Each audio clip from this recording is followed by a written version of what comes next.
பொங்கல் திருநாளை நம்ம ஏன் தை 1ல் கொண்டாடுறோம்? அதுக்கு பின்னாடி ஒரு அறிவியல் இருக்கு.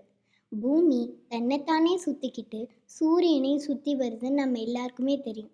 அப்படி பூமி தன்னைத்தானே சுற்றுறதுனால பகல் இரவும் சூரியனை சுற்றி வர்றதுனால பருவ மாற்றங்களும் ஏற்படுது. இன்னொரு சுவாரஸ்யமான விஷயம் என்னதுன்னா, தினமும் சூரியன் கிழக்கில் உதிச்சாலும் அது ஒரு வருஷத்தில் 2 முறை தான் துல்லியமாக கிழக்கில் உதிக்கும்.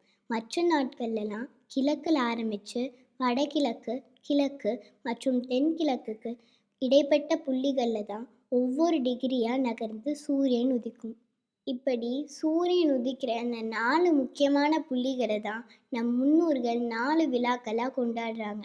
முதல் முறையாக சூரியன் துல்லியமாக கிழக்கில் உதிக்கிற நாளான சித்திரை 1ல் தமிழ் புத்தாண்டையும், வடகிழக்கில் உதிக்கிற ஆடி மாதத்தில் ஆடிப்பெருக்கையும், மறுபடியும் கிழக்கில் உதிக்கிற ஐப்பசி அமாவாசை நாளில் தீபாவளியாகவும், கடைசியாக தென்கிழக்கில் உதிக்கிற தை மாதத்தில் பொங்கலையும் கொண்டாடுறோம்.